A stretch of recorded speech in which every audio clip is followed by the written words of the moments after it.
Dari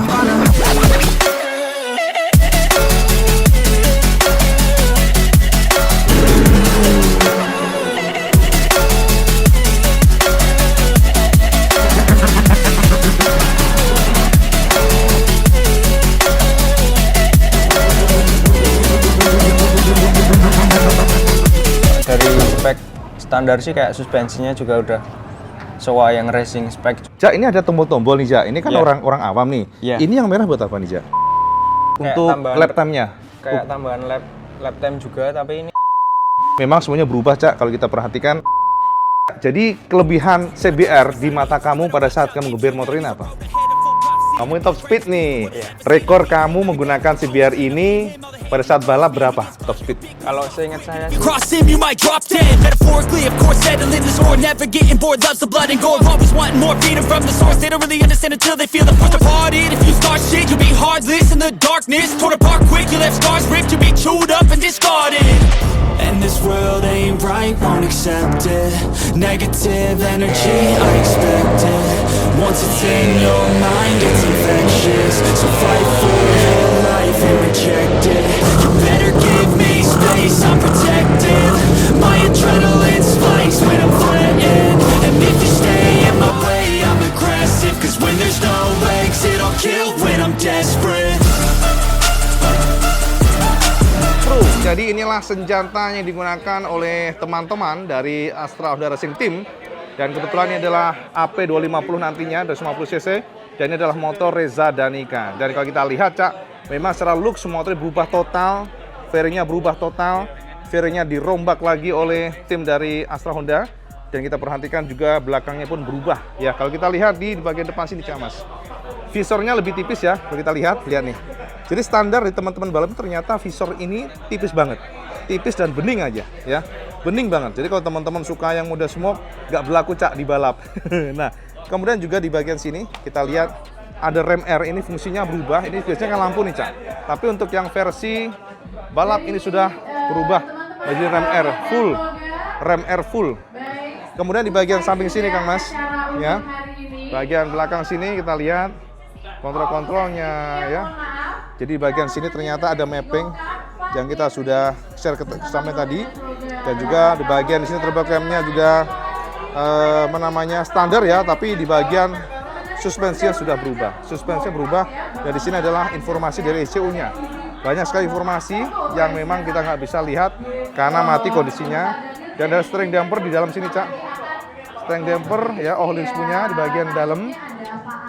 Dan di bagian sini sudah berubah semuanya. Berubah semuanya, Cak. Bagian samping sini berubah. Ya, semuanya di sini berubah. Kemudian juga fender-fendernya. Fendernya kayak standar ya kayaknya ya. Dan mungkin untuk pengeremannya secara look sama aja, tapi untuk disc brake-nya berubah, Cak. Disc brake-nya sudah menggunakan disc brake Yutaka punya ya, special. Dan floating. Lalu di bagian sini selang remnya juga berubah pula. Kalau kita lihat juga di bagian sini, Kang Mas. Nah, ini berubah semuanya, memang lebih fokus pada cooling system ya. Jadi seperti ini. Ada lubang-lubang bagian sini, dan sini juga lubang. Oh, sorry, ini ada radiator yang sangat besar. Radiatornya sudah berubah, ada cooling oil cool juga.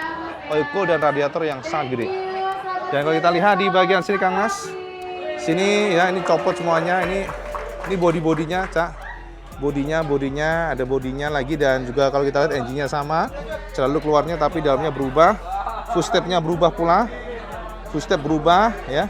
Dan selalu kalau racing itu dia tajam banget ya, runcing banget. Lihat nih, jadi supaya nge-grip pada saat rider cornering. Hangernya di sini, Cak, hangernya dan knalpotnya juga menggunakan knalpot sistem yang panjang. Ini memang untuk mengejar yang namanya low, middle, high RPM. Jadi powernya biar merata ya, dan hangernya gila ya, ternyata lempengannya benar-benar tebal sininya, nggak bisa digerakin sama sekali. Dan bagian buritan, Cak, sudah berubah, ada bolongan bagian sini, dirombak total semuanya. Kita lihatnya jadi kayak kura-kura ya modelnya. Kita lihat di sini, lihat nih, di sampingnya seperti ini, lihat nih, sampingnya seperti ini. Dan di bagian belakang sini ada tulisan Astra Honda Racing Team, Idemitsu punya. Dan inilah bagian bolongannya ya, bodinya bolong bagian sini. Dan kalau kita lihat di bagian suspensi monoshocknya juga berubah. Lihat nih, monoshocknya sudah menggunakan monoshock SOA yang lebih advance. Jadi kita lihat full adjuster semuanya, nggak kelihatan sih ya. Jadi begitu ya. Dan di bagian sini menggunakan sprocket gearnya juga sudah beda lagi sprocket gearnya. Belakangnya menggunakan angka ukuran 49. Dan ini kalau nggak salah menggunakan, ini apa mereknya ya? RK apa DID ya? Nggak ada tulisannya, Cak. Nah, ini RK apa DID ya? Apa nih? Rantainya. Nggak kelihatan ya? Nggak kelihatan, Cak. Kalau nggak salah tuh, kalau nggak RK ya DID, apa Triple S. Nggak ada kelihatan. Nah, jadi memang nggak kelihatan sih. Ada stabilizer Astra Honda Racing Team. Dan sini sudah quick shifter, Cak. Jangan salah, ini motor sudah ada anti wheelie juga. Jadi ada di sini, ya ada menu-menu di sini, Cak. Jadi kalau sampean akan start, akan mencet tombol yang bawah ini, ya, yang biru. Sementara ini untuk mapping dan yang atas ini untuk speed limiter. Ya, jadi itu informasinya. Dan kalau kita lihat sini ada adjuster. Jadi untuk pengereman, feelingnya supaya tetap konsisten, ini akan adjust di sini pembalap. Biasanya karena kalau rem sudah panas akan ngempos, makanya pembalap akan nge-adjust di sini. Kira-kira demikian ya. Dan ini menggunakan Gill Speed untuk kopling-koplingnya. Dan bisa ditekuk ya dia modelnya, kalau jatuh jadi nggak patah. Dan kalau kita lihat di samping kanan seperti ini, ada engine on. Jadi sudah nggak ada lagi namanya kontak ya. Jadi tinggal stop aja, stop atau engine on atau langsung starter, gitu kira-kira. Dan di bagian biasa ya, bagian untuk gripnya sudah dikasih pengikat yang namanya kawat. Nah, jadi sosok demikian. Hampir semuanya bodinya berubah total. Honda CBR versi ARC AP250 ya, yang akan digunakan oleh para pembalap di 250 Asia. Bodi-bodinya Kang Mas, sampai perhatikan. Ya, jadi nyeleneh gitu ya. Dan selalu joknya seperti ini. Sudah dirubah. Modelnya kayak karet doang, nempel. Suspensi dan nah ini dia. Ya, pengeremannya, pelek-peleknya juga sudah berubah. Peleknya pun ini menggunakan ini ya, coba. Teman kalau penasaran, peleknya menggunakan Gill Speed, lihat nih ya, Gill Speed. Remnya belakang berubah juga, ini hampir miss, ya kan, disc brake-nya maksudnya. Bagian belakangnya baru nisin sama, ya. Jadi sasisnya tetap sama. Kayak demikian. Nah, ini untuk yang versi yang 600 cc yang digunakan Gary Salim dan juga yang digunakan Adinata. Ya, kalau secara looks memang motor ini banyak berubah dari sisi ininya. Nggak banyak berubah sih sebenarnya sih, tapi ini sudah ada sayapnya ya. Aerodinamika ini ya, untuk ledutan sensornya udah ada semuanya. Lihat nih ya, ini sensor ya untuk pergerakan dan suspensi. Jadi tim akan bisa ngecek kira-kira seberapa ledutan dari suspensinya. Tokicho ya, ada sensor speed ya. Dan kita lihat di bagian sini detailnya seperti ini, Cak. Lampunya ditutup ya, nggak ada apapun. Dan di bagian sini semuanya sudah berubah dari sisi presisi, aerodinamika. Dan ini bagian, nah ini ternyata masih standar banget ya, Honda speedometernya. Dan ya seperti inilah, mirip sih fungsinya, tapi semuanya sudah berubah total. Nah, dan yang menarik adalah pastinya untuk bagian crankcase engine-nya di buntel ya, di cover sama karbon.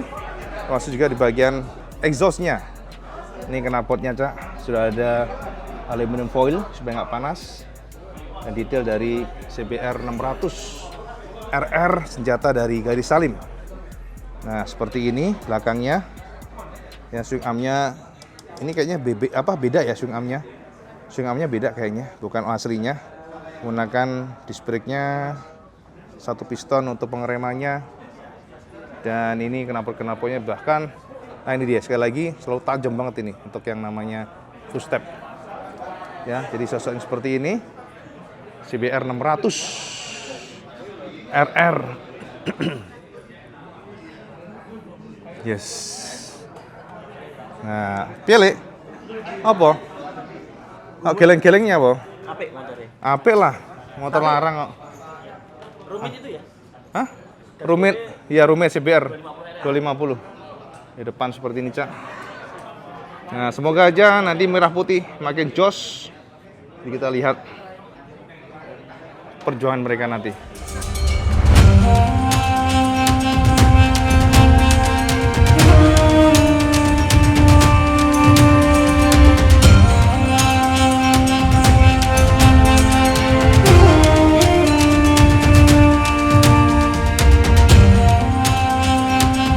Alhamdulillah ya, sekarang sudah ada Reza Danika yang kemarin luar biasa menang di Mandalika. Jadi kita nanya-nanya sama Reza tentang motornya pula, kemudian juga target tahun ini ya, langsung kita tanya. Ja, jadi sebelumnya selamat kemarin ya. Spesial tentang Mandalika nih, Ja. Ya. Mandalika ini dari menurut kamu ini kan sirkuit baru. Ya. Tapi kalau dari sisi kamu sendiri, mana sektor yang paling tricky dan mana yang kamu sukai? Kalau dari sirkuit Mandalika sih, yang paling kalau buat motor 2,5 paling tricky yang dari setelah tikungan 3 sampai ke 10 itu menurut saya cukup tricky. Karena motor 2,5 kan powernya nggak terlalu besar. Oh, yang flowing ya berarti ya? Yang ngayun gini ya? Yang ngayun terus, di situ motor 2,5 gaspol terus. Kebetulan di situ anginnya juga kenceng. Oh, angin ya? Kayak motor kadang kayak kedorong, kayak nggak stabil gitu. Oh, oke. Jadi kalau buat motor 2,5 kayak jaga RPM juga, racing lane, tapi dengan kondisi gaspol. Kondisi gaspol? Iya. Berarti bisa jadi itu kisaran 180-an masuk ya? Laris Mungkin gitu? bisa lebih juga. Lebih juga? Iya. Paling kamu sukai sektor mana? Kalau dari Mandalika sih, hampir semua tikungannya aku Suka? Terutama kayak parabola sebelum masuk pit yang kanan. Oh, yang itu ya. Berarti T1 dong ya? Oh, sebelum masuk pit tadi last corner ya? Iya, yang sebelum last corner. Oh, padahal itu susah lah menurut aku ya. Itu Kalau asik. menurut gue asik sih karena Asik ya? nge-brake posisinya banking juga. Terus high speed juga. Oke, Reza tahun ini kalau nggak salah di ARC 250. Iya. Jadi menggunakan CBR 250 RR ini ya. Iya. Nah, kita penasaran dengan motormu nih, Ja. Nah, ini kan angkanya punya Reza, Cak ya, 1, 2, 3. Nah, dan ternyata kalau IWB lihat modifikasinya berbeda dibandingkan dengan versi standar. Reza udah pernah ngerasain yang standar nggak? Udah pernah. Nah, rasanya dengan yang standar itu improve-nya dari mana aja? Kalau dari sisi tenaga mesinnya pastinya improve. Tapi kalau yang dirubah bagian apa aja mungkin detailnya Teknisi ya? teknisi lebih paham. Oke. Tapi kalau dari spek standar sih kayak suspensinya juga udah sesuai yang racing spek juga. Dalamnya udah berubah itu Iya, springnya, oke. Iya, terus kayak piringan rem depan, terus firing juga pasti tentunya beda. Beda betul, Terus sudah. ada ini kayak air scoop-nya. Oh iya, air Kalau scoop. yang bawaan standar mungkin nggak ada sih kayaknya. Iya kan? Di bawah samping dia. Iya. Nah, Ja, ini ada tombol-tombol nih, Ja. Ini kan Iya. orang awam nih. Iya. Ini yang merah buat apa nih, Ja? Ini ada pit limit. Ini pit limit, Iya, berapa speednya? Kalau di pit sih sekitar 60 sih. 60 km per jam. Iya. Nah, yang putih ini? Kayak map pindah kita. Misal di dalam track perlu pindah map gitu. Kita bisa pindah langsung dari sini.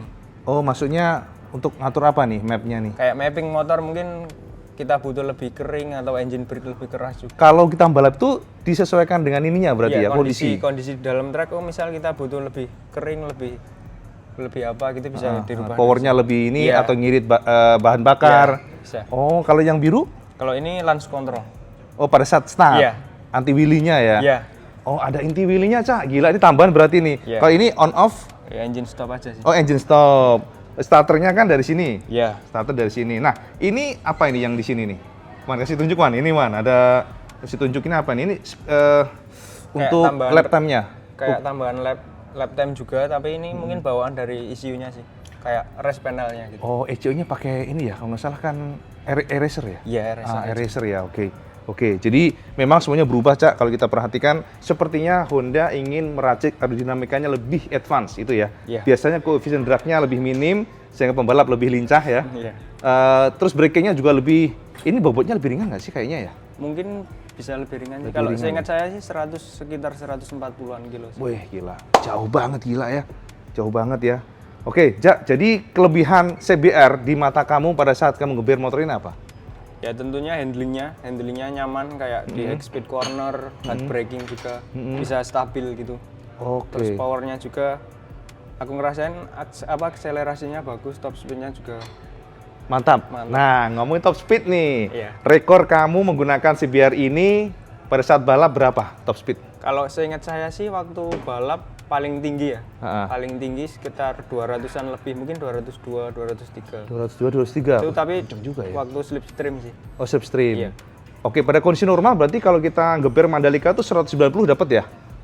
Kayaknya dapat hampir 189, 190. Emang nggak kaleng-kaleng, Wan, ternyata, Wan. Beratnya beda. Berat berapa berat? Saat ini kebetulan 55. 55, Cak. Cak, 95, Cak. 95 ini makanya nggak lari nih. Cuman beda 40. Beda 40. Itu bonceng loh, bonceng orang ya lo, Jak. Oke, Reza, target kamu tahun ini apa? Karena kan kita tahu Astra Honda Racing Team benar-benar serius tahun ini kita lihat, Iya. mau comeback ya. Nah, target kamu gimana untuk tahun ini? Ya tentunya bisa perform lagi, konsisten di tiap race. Terus targetnya juga bisa champion lagi. Bismillah. Bismillah. Iya. Karena Reza Zanika pernah juara Asia Road Racing Championship AP250 tahun 2018. 18. Semoga tahun ini makin jos gandos. Ya, amin. Reza, terima kasih. Ya. Sukses selalu ya. Amin Om. Ya. Nah, itulah tadi senjata para pembalap AHRT CBR 250 RR yang akan digunakan mereka di tahun ini, musim ini. Semoga mencerahkan sampean semuanya. Dan seperti biasa, kalau sampean suka video ini, sampean like, share, dan subscribe. Ojo lali sampean sholat 5 waktu, karena itu paling penting. Assalamualaikum warahmatullahi wabarakatuh. Salam segandos.